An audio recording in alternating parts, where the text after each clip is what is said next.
السلام علیکم ورحمۃ اللہ وبرکاتہ۔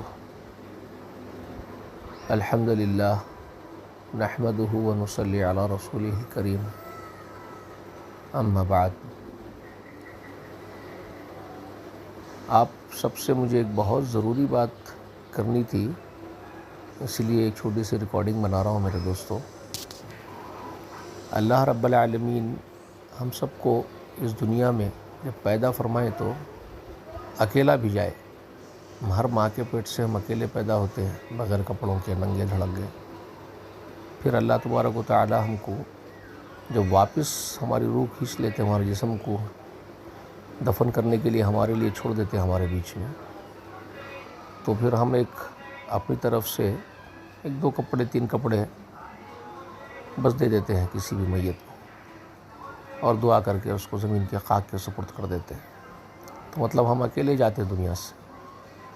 تو یہ بیچ میں جو ہے اکیلے آئے، ماں کے پیٹ سے نکلے اور قبر میں زمین کی گود میں اکیلے چلے گئے، یہ بیچ میں اتنا لمبا عرصہ جو ہم رہے، یہ اصل میں ایک امتحان گھر تھا ہمارا، امتحان حال تھا، امتحان حال ہے ہمارا، جس میں ہمارے کو اللہ تعالیٰ لا کے پکڑ کے بٹھا دیے سو اکیلے بھیج کے، اور اکیلا بلا کے ہم کو رزلٹ دینے والے ہیں کیا کر کے آئے۔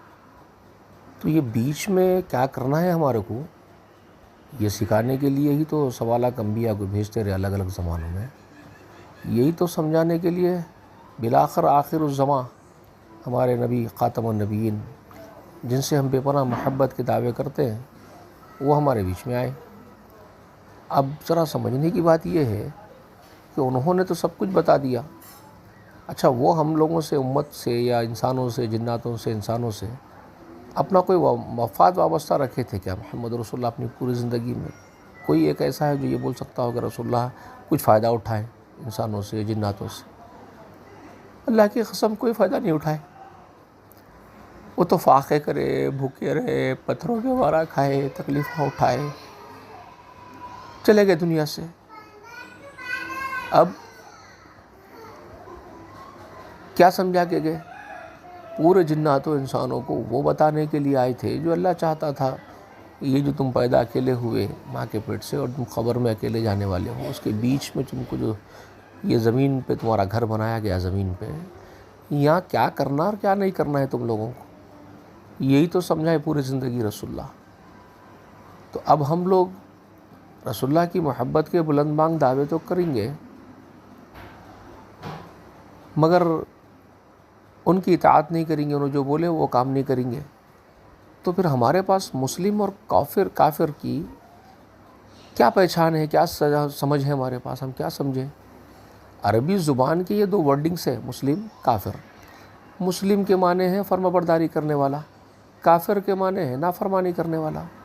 تو رسول اللہ جو پوری زندگی ہم کو سکھائے، سمجھائے، اللہ تعالیٰ جو ان کے ذریعے ہمارے پاس بھیجائے، ہم اگر اس کی فرما برداری کر رہے ہیں تو ہی تو ہم مسلم ہیں نا بھائی۔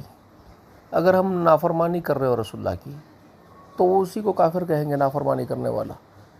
اگرچہ کہ شرعی اصطلاح میں علماء اور مفتیان کے نزدیک کفر اور اسلام کی ایک لمبی چوڑی تفصیلات ہیں، توضیحات ہیں کہ اصل کافر اور اصل مسلم وہ ایک الگ بحث ہے، وہ علمی بحث ہے، وہ یقیناً ہر ایک کو ہم بنیادی طور پر کافر کہہ کے اسلام سے خارج نہیں کر سکتے، ہم کو حق نہیں ہے۔ لیکن ایک عام معنی میں مسلمان یعنی مسلم فرما برداری کرنے والا اور کافر نافرمانی کرنے والا، تو ہم ایک طرف جو محبت کا دعویٰ کرتے ہیں اتنی بڑی رسول اللہ کی، اور پھر ہم نافرمانی بھی رسول اللہ کی کیسے کر سکتے ہیں؟ ایک لاجک کسی کی عقل میں آ رہی ہے کیا یہ بات پر میں بہت پریشان ہوں، حیران ہوں ہم لوگوں سے کہ ہم کیا کر رہے ہیں؟ یہ بات پر ہم کو غور کرنا ہوگا۔ تو اللہ تعالیٰ سے یہ دعا کیجئے کہ اللہ ہم کو یہ سمجھ عطا کر دے کہ زندگی کے ہر گوشے میں رسول اللہ صلی اللہ علیہ وسلم جو تعلیم دیے، ہر چیز سکھائے نا بھائی۔ کون سی چیز کو آپ نے مستثنیٰ چھوڑ دیا؟ آپ پیدا ہوئے تو ایک اچھے بیٹے کیسے بننا ہے، آپ کے ماں باپ کا کیا حق ہے، پھر آپ بڑے ہو رہے ہیں، شادی ہو گئی، آپ کی بیوی کا آپ پر کیا حق ہے، عورت ہے تو اس کے شوہر کا کیا حق ہے، پھر اولاد پیدا ہوگی تو اولاد کا کیا حق ہے، ایک اچھے ماں باپ کیسے بنیں گے، یہ ہر چیز، پڑوسی کے ساتھ کیسے رہیں گے، رشتہ داروں کے ساتھ کیسے رہیں گے، کوئی چیز نہیں چھوڑا رسول اللہ نے۔ تو ان سے وہ محبت اصل میں ان کی اطاعت کا نام ہے۔ اللہ ہم سب کو رسول اللہ کی اطاعت کرنے کی، فرمانبرداری کرنے کی توفیق دے، آمین یا رب العالمین۔ السلام